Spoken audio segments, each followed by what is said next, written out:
Hello everybody, it is Stella from New Hope Wellbeing and we are back with another video.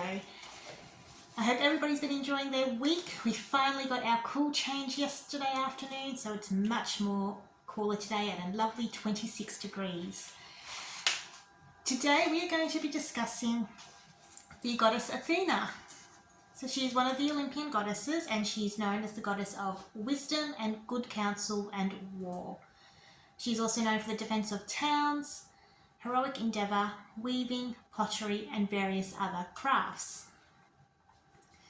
She is depicted as a stately woman, armed with a shield and spear and wearing a long robe, crested helm, and the famed Aegeus, the snake-trimmed cape adorned with the monstrous image of the Gorgon Medusa. And she is the protectress of Athens. She was essentially urban and civilized, and the antithesis to Artemis, the goddess of the outdoors, who we covered off last week. She was most likely a pre-Hellenic goddess, but was later taken over by the Greeks. Yet the Greek economy, unlike that of the Minoans, was largely military, so that Athena, while retaining her earlier domestic functions, became a goddess of war as well. She's the daughter of Zeus, and said to be and was produced without a mother, so that she emerged full grown from his forehead. There is a alternative story in which is probably more the one that I believe, is that Zeus swallowed Metis, the goddess of counsel, while she was pregnant with Athena, and that Athena finally emerged from Zeus. She became his favourite child though, and she had great power. In Homer's Iliad, Athena was a war goddess, and she inspires and fights alongside the Greek heroes. Her aid is synonymous with military prowess. Also in the Iliad, Zeus, the chief god, specifically assigns the sphere of war to Ares, the god of war, and Athena.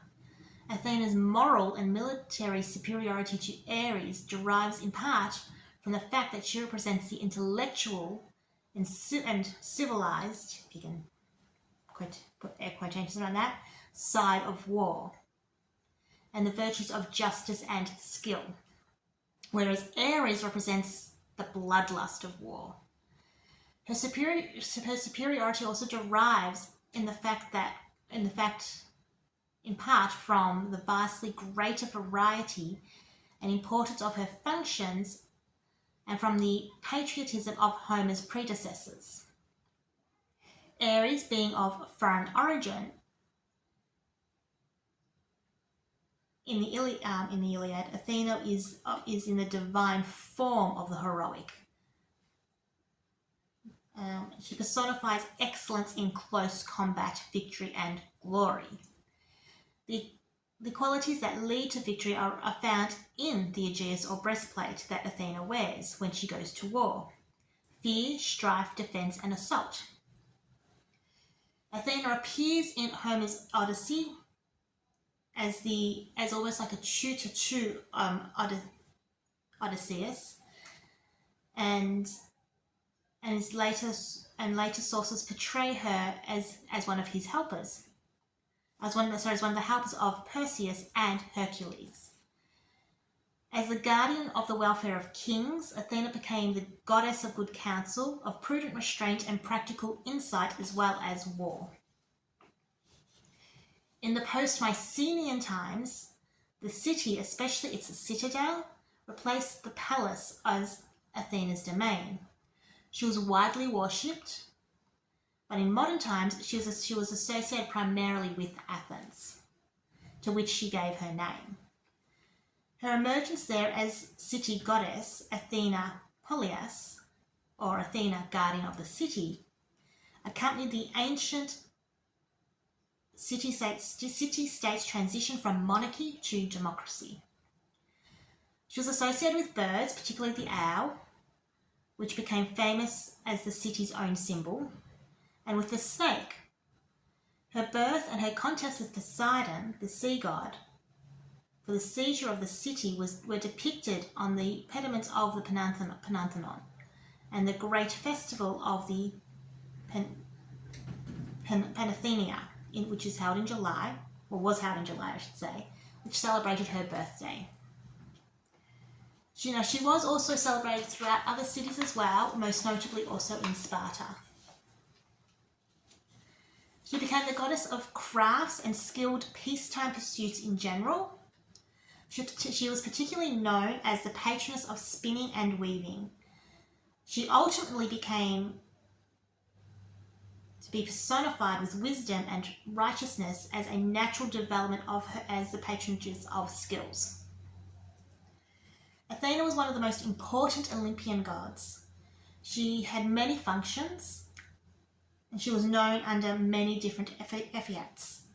Some of the most famous were Virgin and Pallas, Pallas, the unwearying one, and the one of the city, the one with the gleaming eyes, and the one who fights in front. As a child, she did have a friend who she loved above all else, and her name was Pallas, and she was all but equal in the art of war. However, one day, as they were practicing some martial exercises, Athena accidentally killed her friend. Grief-stricken, in an attempt to preserve her memory, she added her friend's name to her own. That's why many people know Athena as Athena Pallas, in honor of her most beloved friend. Just like Artemis and Hestia, Athena was never swayed by love or passion. Consequently, she never had any children. Some say that Eryctonius was an exception, but in fact, Athena was only his foster mother. True, however, there is one other exception to this. Hepatitis did try to violate her, but she fought him off, so he spilled his seed over the earth, after which Gaia was impregnated. When Eryctonius was born, Athena took him under her wing, just like she would do afterwards with other cult heroes such as Hercules.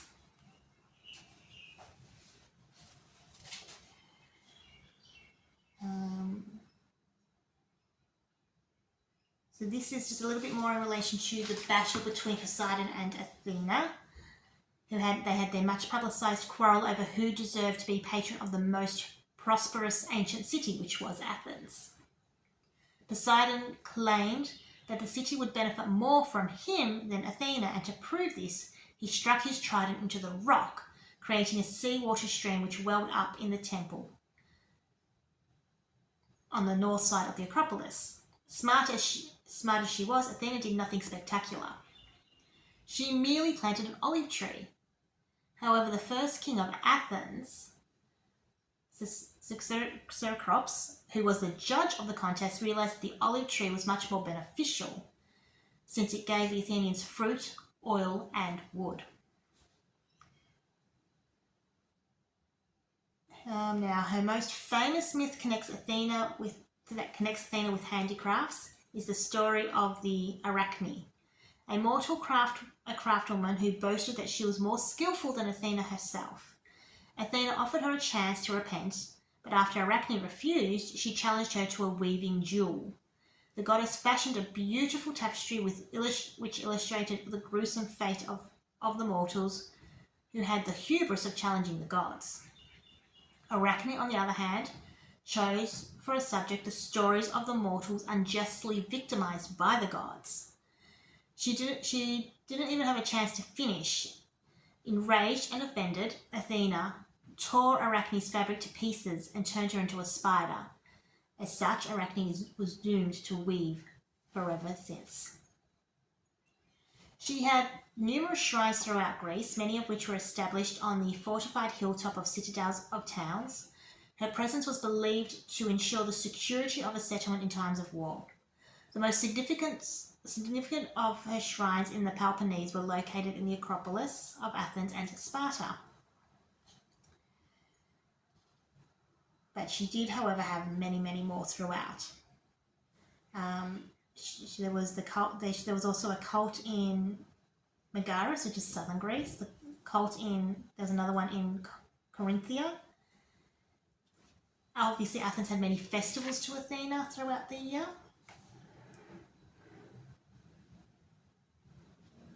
So there's this little snippet that said, an ancient popular festival long ago, but subsequently observed by the craftsmen only because Hepatitis worked bronze in Attica. It was on the last day of the month